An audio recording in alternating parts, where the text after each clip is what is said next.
राजनीतिमा कहिलेकाहीँ यस्तो हुन्छ, एउटा सानो कुराले पनि ठूलो तरङ्ग ल्याइदिन्छ। जस्तो कि सोशल मिडियामा लेखेको जम्मा 2 शब्दको एउटा पोस्ट। आज हामी त्यही पोस्टले सङ्केत गरेको एउटा सम्भावित राजनीतिक महासङ्ग्राम झापा 5 को मैदानमा गहिरिएर हेर्दैछौँ।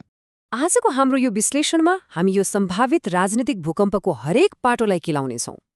काठमाडौँका मेयरको एउटा पोस्टबाट सुरु गरेर झापा 5 को त्यो अभेद्य मानेको किल्ला, त्यसका सम्भावित चुनौतीकर्ता अनि त्यहाँका मतदाताको मनोविज्ञानबारे कुरा गर्नेछौँ। र त्यो किल्ला भत्काउन के कस्ता रणनीति अपनाउनु पर्ला त्यो पनि हेर्नेछौँ। अनि अन्त्यमा यो एउटा प्रतिस्पर्धाले समग्र नेपालको लागि के अर्थ राख्छ भन्ने कुराको विश्लेषण पनि गर्नेछौँ। ल सुरु गरौँ त्यो घटनाबाट जसले यो सबै बहसलाई जन्मायो। जम्मा 2 शब्द, हामी आउँदैछौँ। सुन्दा त सामान्य लाग्छ होइन र?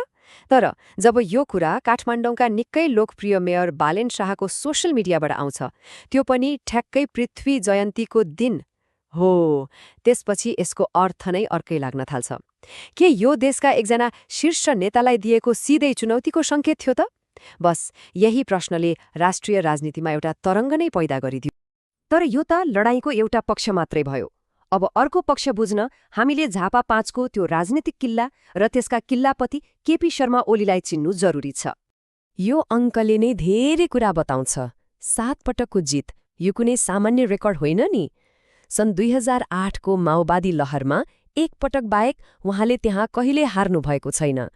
त्यसैले त मान्छेहरू यसलाई उहाँको रातो किल्ला भन्छन्, जुन तोड्न लगभग असम्भव जस्तै मानिन्छ। अब यो बार चार्टमा एक नजर लगाऊं। यहाँ अङ्कको मात्र कुरा छैन, जितको अन्तरको कुरा छ। 2022 को चुनावमा उहाँले आफ्ना निकटतम प्रतिस्पर्धीको भन्दा दोब्बरभन्दा पनि बढी मत ल्याउनु भएको थियो। यो जित मात्र होइन, यो त ल्यान्डस्लाइड भिक्ट्री हो। यसले नै देखाउँछ कि उहाँको पकड कति बलियो छ भनेर। हरेक बलियो किल्लाको लागि एकजना चुनौतीकर्ता त चाहिन्छ नै, र यो कथामा त्यो भूमिकामा देखिएका छन् बालेन शाह। तर उहाँलाई किन एक अपरम्परागत प्रतिद्वन्दी भनिएको होला त? यी 2 नेताबीचको भिन्नता हेर्ने हो भने आकाश पताल जस्तै छ। एकातिर देशको प्रधानमन्त्री भइसकेका, 7 पटक चुनाव जितेका र सिङ्गो पार्टीको सङ्गठन साथमा भएका ओली।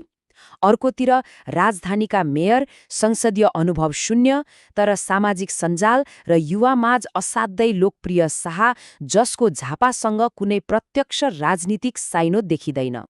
कुनै पनि राजनीतिक लडाईँ नेताले मात्र लड्दैनन्। जित हारको अन्तिम फैसला त मतदाताले नै गर्ने हो। त्यसो भए झापा 5 का मतदाता को हुन् त? उनीहरू के सोच्छन्? आउनुहोस् बुझौं। यो डोनट चार्टले मतदाताको उमेर संरचना देखाउँछ। सबैभन्दा ठूलो हिस्सा 30 देखि 45 वर्षका मतदाताको छ, जुन करिब 1/3 जति हो। तर यहाँ रोचक कुरा के छ भने 18 देखि 29 वर्षका युवा मतदाताको संख्या पनि 22% छ, जुन कुनै पनि चुनावमा निर्णायक हुन सक्ने ठूलो समूह हो। यो तालिकाले मतदाताको मनोविज्ञान बुझ्न अझ मद्दत गर्छ।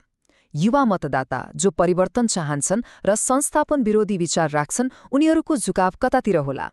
त्यस्तै 30 देखि 45 वर्षका मतदाताका लागि आर्थिक मुद्दा र शिक्षा प्रमुख छ, र अलि पुराना मतदाताहरू पार्टीप्रतिको निष्ठा र परम्परागत आधारमा भोट हाल्ने गर्छन्। हो, यहीँनेर बालेन जस्ता उम्मेद्वारले युवा मतदातालाई आकर्षित गर्ने एउटा ठूलो सम्भावना देखिन्छ।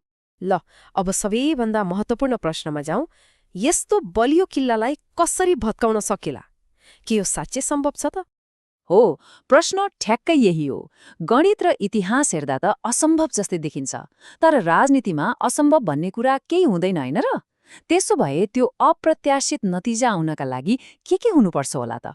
राजनीतिमा कुनै पनि ठूलो उलटफेर गर्न एउटा फर्मुला त चाहिन्छ नै। अब झापा 5 को कुरा गर्ने हो भने त्यो फर्मुला 3 स्टेपको देखिन्छ। स्टेप 1, जति पनि विपक्षी भोटहरू छरिएका छन् ती सबैलाई एक ठाउँमा ल्याउने। स्टेप 2, नयाँ र अलि निराश भएका युवा भोटरहरूलाई ल है भोट हाल्न जाउँ भनेर मतदान केन्द्रसम्म पुर्याउने। अनि स्टेप 3, ओभरअलमा भोटिङ पर्सेन्टेज नै वट्टै बढाउने। यो नम्बरलाई एकछिन ध्यान दिएर हेरौँ। 68,781।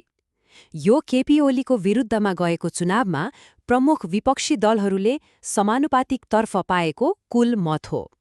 यो अङ्कले के देखाउँछ भने यदि सबै विपक्षी एक ठाउँमा उभिने हो भने खेल सोचेभन्दा धेरै प्रतिस्पर्धात्मक हुन सक्छ। कुनै पनि किल्ला सधैँभरि अभेद्य हुँदैन। समयसँगै त्यसमा दरारहरू पर्न थाल्छन्। ओलीको किल्लामा पनि केही कमजोरीहरू देखिन थालेका छन्, चाहे त्यो जनआन्दोलनताकाको हिंसासँग जोडिएको विषय होस् वा भदौ 23-24को घटनामा असहमतिमाथि भएको दमनको कुरा होस्। युवाहरूमाझ घट्दो समर्थन र राजनीतिक गतिरोधप्रतिको असन्तुष्टिले पनि चुनौतीकर्ताको लागि एउटा मैदान तयार पारेको देखिन्छ। अब यो कथालाई झापा 5को सिमानाभन्दा बाहिर लगेर हेरौँ, किनभने यो चुनावको परिणामले झापालाई मात्र होइन, पुरै देशको राजनीतिलाई नै असर गर्न सक्छ। वास्तवमा यो केवल दुई व्यक्तिबीचको चुनाव मात्र होइन, यो त दुई विचारधाराको लडाईँ हो। एकातिर दशकौंदेखि जरा गाडेर बसेको परम्परागत राजनीतिक शक्ति, अर्कोतिर सामाजिक सञ्जालबाट उठेको युवा प्रेरित परिवर्तनको नयाँ लहर। यो टकरावले नेपालको राजनीतिक भविष्यको दिशा कतातिर जान्छ भन्ने कुराको सङ्केत गर्न सक्छ। एकछिन सोचौं त, यदि झापा 5 जस्तो गढमा एक बलियो चुनौती प्रस्तुत भयो भने यसले देशभरका अरू क्षेत्रमा के सन्देश जाला?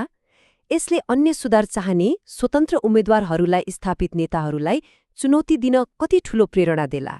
यो एउटा डोमिनो इफेक्ट जस्तै हुन सक्छ।